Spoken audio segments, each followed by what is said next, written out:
Good morning students. देखिए last class में हम लोगों ने पढ़ा था पादपों में जो जल का मार्ग था उसके बारे में हमने पढ़ा था। और पादपों में जो जल के मार्ग थे वो तीन प्रकार से हो रहे थे। कौन कौन से थे हमारे पास? एपोप्लास्ट, सिम्प्लास्ट और रसधानी। ये तीनों ही वाटर वे या जल के मार्ग थे पादपों के अंदर, और इन तीनों के बारे में हमने लास्ट क्लास में पढ़ लिया था। अब देखते हैं सबसे पहले एपोप्लास्ट, सिम्प्लास्ट और रसधानी। थोड़ा सा देखते हैं एपोप्लास्ट में नॉर्मली क्या है। एपोप्लास्ट में जब जल का प्रवाह एक कोशिका से दूसरी कोशिका, जिसमें निर्जीव कोशिका की हम बात कर रहे थे, उसके अंदर जो अंतरा कोशिकीय स्थान था, यदि उसके द्वारा जल का गमन होता है तो क्या कहलाएगा? एपोप्लास्ट। सिम्प्लास्ट में जल का मार्ग क्या था? प्लाज्मोडेस्माटा। और रसधानी में क्या था? वैक्यूल या रिक्तिका या रसधानी थी, टोनोप्लास्ट था, उसके द्वारा होता है तो उसको रसधानी। सिम्प्लास्ट में प्लाज्मोडेस्माटा, एपोप्लास्ट में अंतरकोशिकीय स्थानों के या अंतःकोशिकीय स्थानों के द्वारा। उसके पश्चात अब हमारे पास टॉपिक आता है जो है जल अवशोषण को प्रभावित करने वाले कारक, अर्थात ऐसे कौन कौन से कारक हैं जो जल अवशोषण को प्रभावित करते हैं, वाटर एब्जॉर्बेशन की जो मैकेनिज्म है उस पर इफेक्ट डालते हैं। तो सबसे पहले यदि हम बात करें तो जल अवशोषण को प्रभावित करने वाले कारक क्या होते हैं? निम्न, जैसे प्राप्य मृदा जल, मृदा वातन, मृदा का तापमान, मृदा विलयन की सांद्रता, ये सभी कारक जल अवशोषण की क्रिया को क्या करते हैं? प्रभावित करने का कार्य करते हैं। प्राप्य मृदा जल अर्थात जो मृदा को प्राप्त होने वाला जल है वो प्राप्य मृदा जल कहलाता है। और यहाँ पर पादपों के लिए जो सुगमता से जल काम आता है वो कौन सा होता है? सुगमता से काम आने वाला जल।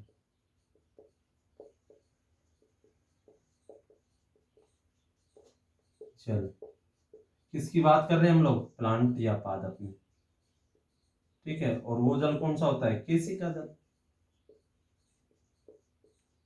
केशिका जल। तो प्राप्य मृदा जल क्या होगा? गुरुत्वाकर्षण के दौरान जो गुरुत्वाकर्षण की क्रिया होती है वो क्या करता है? गुरुत्वाकर्षण बल भूमि के अंदर जो वाटर या जल होता है उसको नीचे की ओर खींचने का कार्य करता है। और उसके पश्चात जैसे ही हमारे पास अर्थ या धरातल या भूमि मानते हैं, अब इसमें इस तरीके से कैसे केशिकाएं नलिकाएं होती हैं और ये इसमें जल की मात्रा है। अब इस जल को गुरुत्वाकर्षण बल के द्वारा क्या हो जाएगा? नीचे की ओर खींचा जाता है। किसके कारण? गुरुत्व बल के कारण जल नीचे की ओर चला जाता है। लेकिन यहाँ पर जो कुछ जल शेष बच जाता है वो कैसा जल बचता है? केशिका जल बचता है, जो पादपों के लिए सुगमता से काम आता है। तो इसे हम जल के अंदर अर्थात मृदा के अंदर जो जल की मात्रा होती है उसे ही हम क्या बोलेंगे?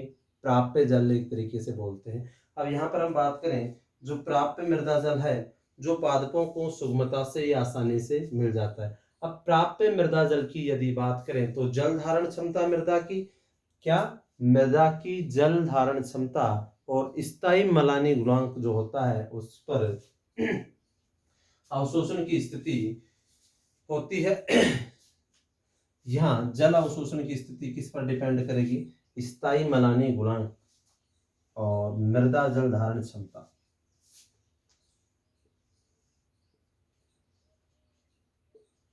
मृदा जल धारण क्षमता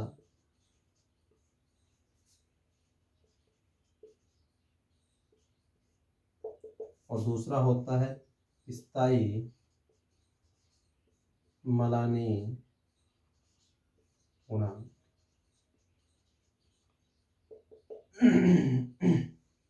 भाई देखो, प्राप्त मृदा जल मैंने बता दिया, जो केशिका वाला जल होगा प्राप्त मृदा जल होता है, अर्थात केशिका जल ही पादपों को सुगमता से क्या होता है? प्रदान होता है या पादपों को प्राप्त होता है।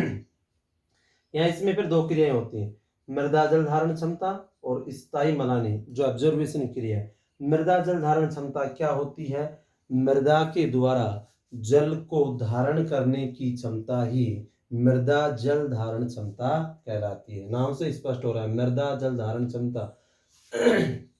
मृदा के द्वारा जल को धारण करने की क्षमता मृदा जल धारण क्षमता कहलाती है। कैसे? अभी मैंने छोटा सा ही डायग्राम बताया था भाई। गुरुत्वाकर्षण के द्वारा जल को नीचे की ओर खींच लिया जाता है। उस दौरान मृदा जो जल अवशोषित करती है, अर्थात अवशोषण करने के पश्चात में मृदा में क्या बच जाता है? शेष बच जाता है। तो अवशोषण क्या हुआ? मृदा की जल धारण क्षमता। तो मृदा जल धारण क्षमता। दूसरा होता है स्थायी मलानी गुणांक। देखिए स्थायी मलानी गुणांक क्या होता है? जब हम कोई प्लांट उगता है, देखते हैं, जब कोई प्लांट उगता है और उगने के पश्चात उसकी जो पत्ती होती है या लीफ होती है, पहली बार जब मुरझाती है, प्रथम बार जब मुरझाती है, तो जो वाटर है हमारे पास, जल की जो बात कर रहे हैं, मृदा के जल की जो प्रतिष्ठा होती है, उसे ही हम क्या बोलेंगे? स्थायी मलानी गुणांक। पहली बार पादप की पत्ती का मुरझाना, और उस दौरान पहली बार जब प्लांट की पत्ती मुरझाती है, तो उस समय जो मृदा की जल धारण क्षमता है या मृदा की जल प्रतिष्ठा है, जल धारण प्रतिष्ठा,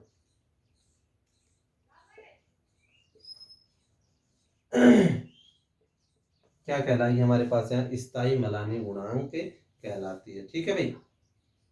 मृदा की जल की जो प्रतिष्ठा होगी या मृदा जल का जो धारण प्रतिष्ठा है, स्थायी मलानी गुणांक कहलाता है। फिर से एक बार समझ लें, मृदा जल धारण क्षमता, मृदा के द्वारा जल को धारण करने की क्षमता मृदा जल धारण क्षमता होती है। स्थायी मलानी गुणांक क्या होता है? जब प्रथम बार या पहली बार किसी प्लांट की पत्तियां मुरझाती हैं, और प्लांट की जब पत्तियां मुरझाती हैं, उस दौरान मृदा की जो धारण क्षमता होती है जल की, या मृदा की जल प्रतिष्ठा जो होती है, वो ही क्या कहलाएगी? मृदा की जल प्रतिष्ठा ही स्थायी मलानी गुणांक पादप का कहलाती है। किस दौरान?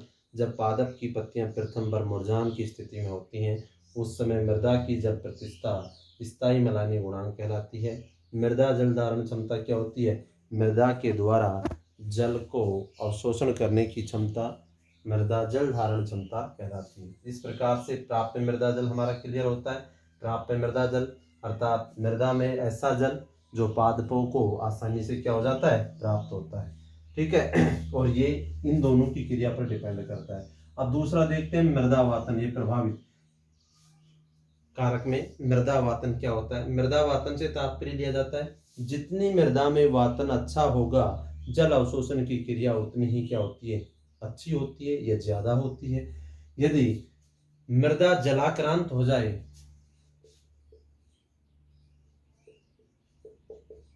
जलाक्रांत मृदा हो जाए, तो जल अवशोषण की क्रिया क्या हो जाती है? बंद हो जाती है या कम हो जाती है। ठीक है। तो अच्छी वातन वाली मृदा में पर्याप्त मात्रा में जल का अवशोषण होता है। हम कह सकते हैं अच्छी मात्रा वाली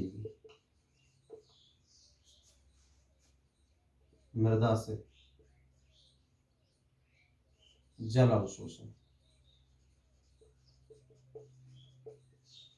अधिक होता है। तो मात्रा से यहाँ तात्पर्य लिया गया है वातन की मात्रा। ठीक है। तो हम बोल सकते हैं, इसमें क्या बोल सकते हैं? अच्छी वातन वाली मृदा से जल अवशोषण अधिक होता है। अच्छी वातन वाली मृदा से जल अवशोषण की क्रिया अधिक होती है। इसका एग्जाम्पल देखिए तो कौन सी मिट्टी होती है? दोमट मिट्टी में। कौन सी मिट्टी में? दोमट मिट्टी में जल अवशोषण की क्रिया सर्वाधिक होती है। यदि जब मिट्टी के अंदर जलाक्रांत हो जाए या मिट्टी जलाक्रांत होती है, तो जल अवशोषण निम्न या शून्य हो जाता है। मृदा का तापमान, जल अवशोषण के लिए एक निश्चित तापमान होना चाहिए। मृदा का जल अवशोषण की क्रिया के लिए एक निश्चित तापमान होना चाहिए। जैसे 20 डिग्री सेल्सियस से और 30 डिग्री सेल्सियस का जो तापमान है, इसको उचित तापमान माना गया है। किस क्रिया के लिए? उचित तापमान। कौन सी क्रिया के लिए माना गया भाई? जल अवशोषण की। किसमें? पादपों में। अब इसके लिए जो टेम्परेचर है वो क्या होना चाहिए? 20 से 30 डिग्री सेल्सियस। तब तो जल अवशोषण की क्रिया क्या होती है? अच्छी होती है प्लांट में। लेकिन यह टेम्परेचर 20 डिग्री से कम और 30 डिग्री से क्या हो जाए ज्यादा, तो जल अवशोषण की क्रिया क्या होती है, प्रभावित होती है। क्लियर हो गया, जल अवशोषण की क्रिया क्या हो जाएगी, प्रभावित। इस प्रकार से मृदा का तापमान भी निश्चित होना चाहिए जिससे जल अवशोषण की क्रिया अच्छी हो सके। लेकिन मौसम के बदलाव की वजह से जो मृदा का तापमान है वो 20 और 30 डिग्री से कम या ज़्यादा होता है, तो जल अवशोषण की क्रिया क्या हो जाती है, प्रभावित हो जाती है। मृदा विलयन की सांद्रता, देखो भाई, मृदा विलयन की सांद्रता से तात्पर्य लिया गया है मृदा के अंदर क्या पाए जाते हैं, खनिज पदार्थ पाए जाते हैं, जिससे मृदा की जो विलयन है या मृदा की जो सांद्रता है वो क्या हो जाती है, बढ़ जाती है या अधिक हो जाती है। और इस स्थिति में, किस स्थिति में, जब मृदा विलयन की सांद्रता अधिक हो जाती है तो इस स्थिति में जल अवशोषण की क्रिया क्षीण या कम हो जाती है। जल अवशोषण की क्रिया क्षीण या कम हो जाती है।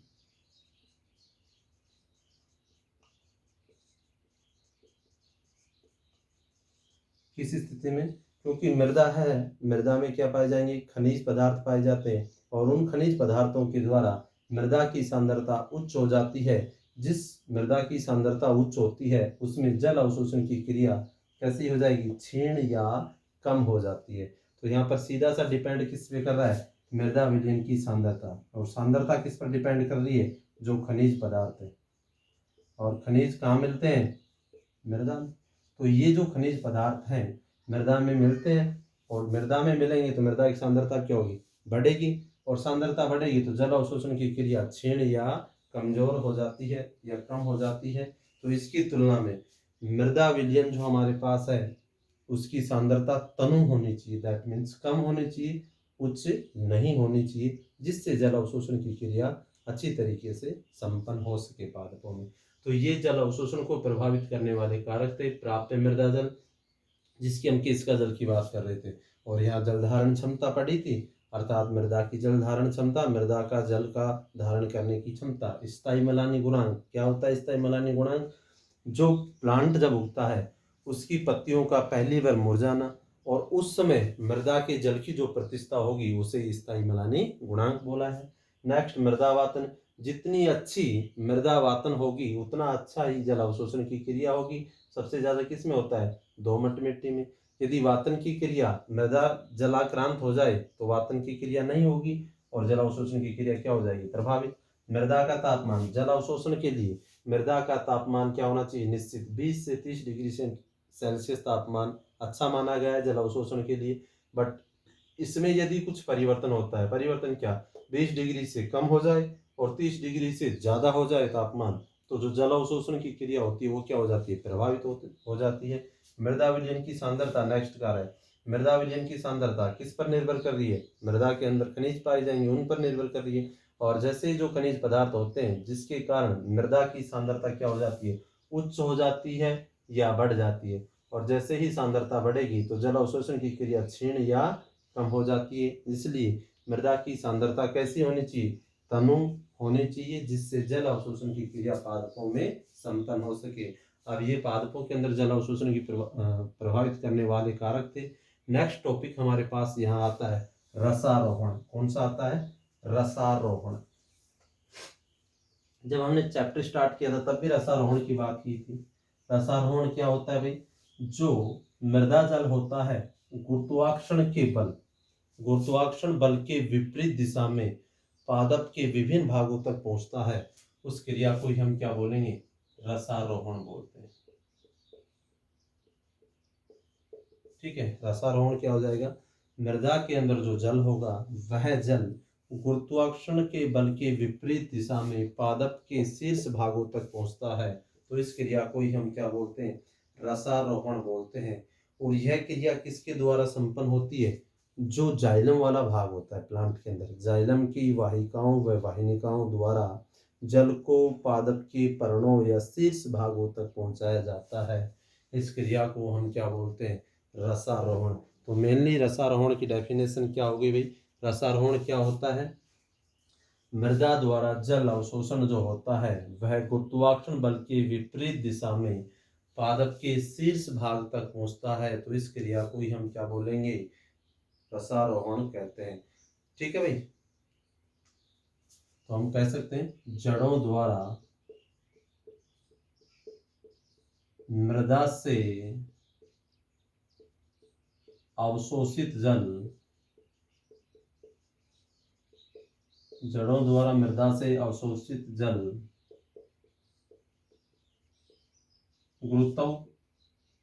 गुरुत्वाकर्षण के विपरीत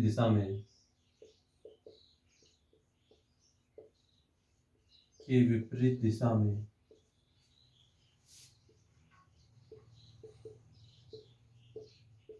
पादप के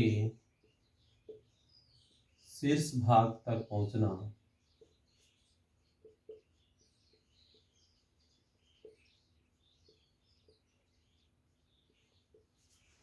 ही रसारोहण कहलाता है।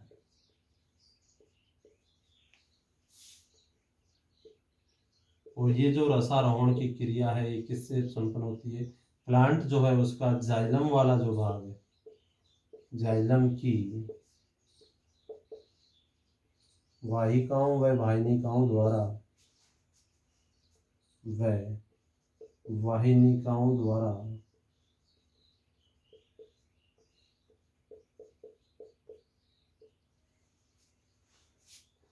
जल पादप के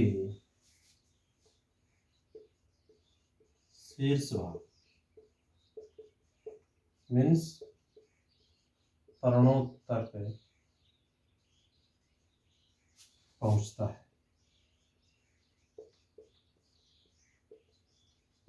तो ये क्रिया किसकी होगी भी? रसारोहण की। क्या होगी? जड़ों द्वारा मृदा से अवशोषित जो जल होगा उसको गुरुत्वाकर्षण बल, अर्थ का लगेगा, नीचे की ओर लगेगा, लेकिन गुरुत्वाकर्षण बल के विपरीत दिशा में पादप के ऊपरी भाग के लिए, गुरुत्वाकर्षण के विपरीत दिशा में पादप के शीर्ष भाग तक पहुंचना ही क्या कहलाता है? रसारोहण कहलाता है। और यह जो रसारोहण की क्रिया है, इसमें जो जाइलम है, जाइलम की वाहिकाओं व वाहिनिकाओं के द्वारा जल पादप के शीर्ष भाग या पर्णों तक पहुंचता है। अब रसारोहण का यदि हम मार्ग देखें तो इसका मार्ग क्या होता है? मेनली जाइलम इसको माना गया है, अर्थात जाइलम वाला जो पार्ट है उसको माना गया है। एक बाल्सम प्लांट जो होता है उसकी टहनी का एक टुकड़ा काट के उसका जो सैप्रेनिन का विलयन है, सैप्रेनिन विलयन लेने के पश्चात, सैप्रेनिन क्या होता है? एक लाल रंग का विलयन होता है। अब जो हमारे पास सैप्रेनिन का सॉल्यूशन जो हमारे पास है उसको एक बीकर में लेते हैं, और सैप्रेनिन का भी कैसा सॉल्यूशन लेते हैं? तनु सॉल्यूशन लेते हैं। मान लीजिए ये हमारे पास सैप्रेनिन का तनु सॉल्यूशन हो गया, और इस सैप्रेनिन के तनु सॉल्यूशन में तनु विलयन सैप्रेनिन, अब इस तनु विलयन के सैप्रेनिन जो हमारे पास सैप्रेनिन का तनु विलयन है, इसमें हम बाल्सम की एक टहनी या टुकड़ा डाल देते हैं, और डालने के पश्चात कुछ समय पश्चात इसको हम निकाल करके और माइक्रोस्कोप में इसकी काट काट कर देखते हैं, तो जाइलम की जो वाहिकाएं व वाहिनिकाएं हैं उसमें लाल रंग दिखाई देता है। कैसा रंग दिखाई देता है? लाल रंग दिखाई देता है। इससे स्पष्ट होता है रसारोहण का जो मार्ग होता है किसके द्वारा होता है? जाइलम के द्वारा ही रसारोहण की क्रिया पादपों में क्या होती है? संपन्न होती है। इस प्रकार से हम रसारोहण की क्रिया को पादपों में समझ सकते हैं। अब इसकी क्रिया विधि के लिए जो सिद्धांत हैं उनका हम एक एक करके रसारोहण की क्रिया के लिए इन सिद्धांतों का अध्ययन करेंगे।